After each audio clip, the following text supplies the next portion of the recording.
What's going on, guys? This is Zero God Yugioh here, and today I wanted to do a Sky Striker deck profile for March 2022.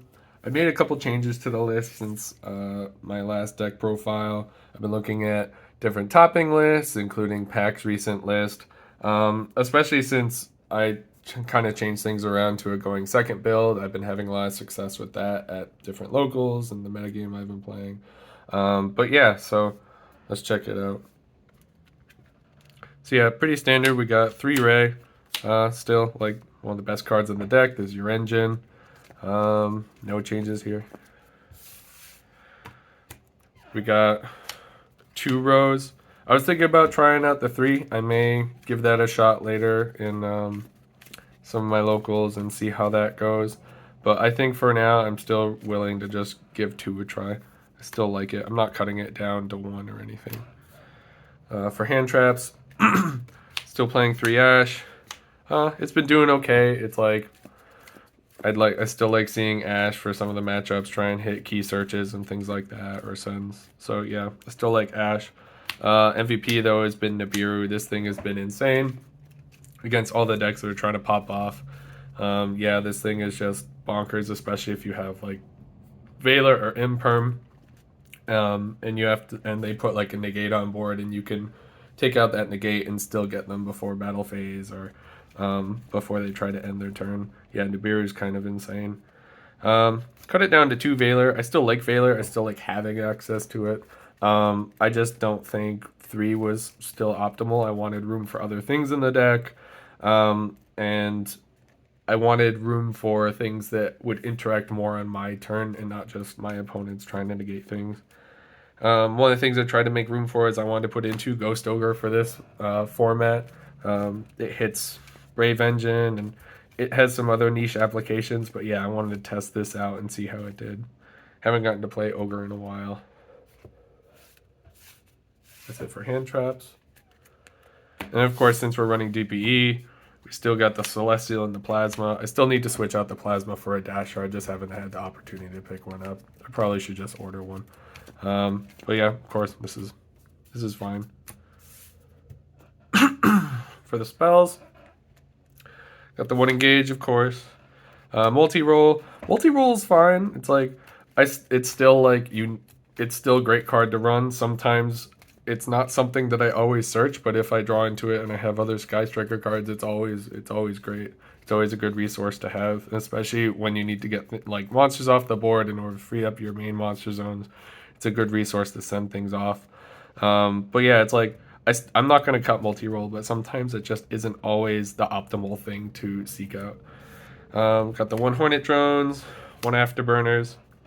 Yeah, I'm not going to change this up. I might try out another Afterburners at some point, but I'm still happy with just 1. Still running 2 Shark. I like Shark Cannon. I wouldn't put it up to 3. I've considered cutting it down to 1, but if I do like a double Shark Cannon play with multi-roll and it's banished, I still like to have like the ability to go to Shark later, especially for different matchups that we are dealing with right now, where you really want to banish things out of grave, like DPE, or you want to get rid of like Eldritch. So yeah, it's like I still like running 2 Shark. 3 Widow. Yeah, not changing that. Widow's so good right now. Negating opponents' monster effects, and then also being able to steal them possibly. And then I also like running another 3 Widow. Forbidden Chalice is really good right now. It's pretty much budget droplet as well. And the fact that you can activate it during damage calc to negate something and they can't really react to it in most situations is pretty sick. You can negate a DPE and then push through and deal with it how you want. So yeah, it's pretty sick. 1 Terraforming, 1 Area Zero, 1 Mystic Mine. I'm not gonna change this. I like having Mystic Mine as an option, especially if like you're in a hard spot and it's like you can just like put Mystic Mine on the board, stall, or you can just cheese out a Mystic Mine and high Ate burn. It's kind of cheesy and kind of lame, but it's there. It's a win con. So Might as well keep another win con in your deck. And then Area Zero, I really like Area Zero. It's like sometimes I want to put it to 2, but I don't think that's necessary. I especially like having it with DPE in the deck because it's like if you have if you have DPE on board and you have Area Zero after you've resolved Area Zero and it's just sitting there doing nothing, it's like later on in like another turn or two, if you need to get another body on board, you pop the Area Zero with DPE and you get your like Ray out of deck. It's pretty insane. So yeah, I like that. For one of those, Rhoda, called by, and this is something I wanted to test. Like again, I saw Pack running this, so I was just like, oh, I'm gonna give it a shot. Is the Pot of Avarice. Like even just doing this in test hands, it's like it's pretty sick, especially when you can shuffle back. Like if your DPE gets like negated and it's not gonna recur, it's like you shuffle back your DPE package and your Verte and you can resolve it again. It's pretty insane. And yeah, to go with that, you got the 2 Fusion Destiny. Yeah. And then last for the main deck, we got the 3 Imperm. Yeah, Imperm's pretty great. You can activate it your turn to blank something on the board and then push through. So yeah, I like the Imperms. Changed things slightly in the extra deck. Striker lineup still the same. We got 3 Kagari, pretty standard. Good, recur things back. 3 Shizuku. 2 Hayate. I'm not bumping that up. Still just like the 2 Hayate. The 1 Kaina and then the 1 Zeke. I've been really liking Zeke lately. Sometimes I need to try and go into it more because I think it's a resource that sometimes I forget about. But yeah, that's the striker lineup. Got the 1 DPE and the 1 Verte.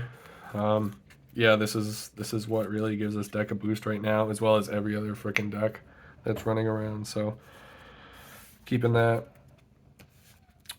Now for new stuff, we got 1 Dark Charmer. Yeah, Raise Dark, so you can link her off and gain control of a DP from your opponent's graveyard. So that's pretty insane. Or other dark monsters for that, right?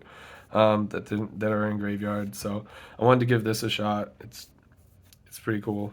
And then the other thing that I was messing around with, and I'm going to test at locals, is 1 Wind Charmer. So my thought process on this is I've seen so many decks running Baron, and not just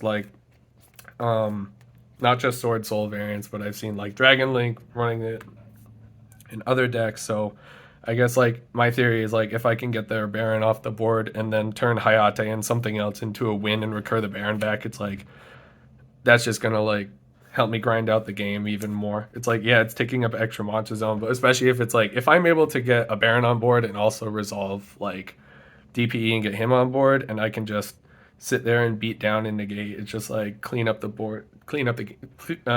my opponent's board. It's like I figured I'd give it a try. It seemed pretty good. I wasn't going into the Hulk Celine combo that much recently. I've run it for a while and it just doesn't come up that much, but I'm still running decode or access code. It's just a good resource to have. Then I got my token. Still like this token. Then lastly, we got the side deck. Like I said, it's like I wanted more hand traps for like Sword Soul matchups. So put in 2 token collector. We're gonna test this out and see how it does. I'm excited to see if it's actually successful. I guess it does come up against Brave. I don't know if I really do want to slide it in against Brave, but maybe we'll give it a shot. We're testing, right? 2 DD Crow, yeah. We see stuff like PK running around and other decks that access graveyard a lot. We got Eldritch running around, so I figured, yeah, let's mess with the graveyards. I think it's a good option. 3 Droll. I know Droll doesn't come up too much this format, but I feel like the decks that it does affect, it's like those are the ones that aren't like none of my other like sideboard cards really affect it. So I feel like putting in Droll hits the kind of roguish things that I'm not really expecting. Like if you're gonna face Flunder, it's like, yeah, Droll comes in hot. So I want to give it a shot. Siding in the 3rd Veiler as well as the 3rd Ghost Ogre. This is just like if 1 hand trap isn't viable against a deck, I'll side them out and then put in these. It's more options. For back row destruction, 2 Cosmic and a Harpies. I thought this is fine. It's like it comes up now and then. There's a couple back row decks running around right now, so Seemed fair. And then this is what's been helping out quite a lot lately, especially like blinding second. Yeah, 3 evenly. Since like I've started trying to blind second with this deck, it's like this has come up so much, especially when you lose the dice roll and you're forced to go second, and then they expect you to go first in game 2, and you side this in and you blind second again. And your opponent's just like, oh shit.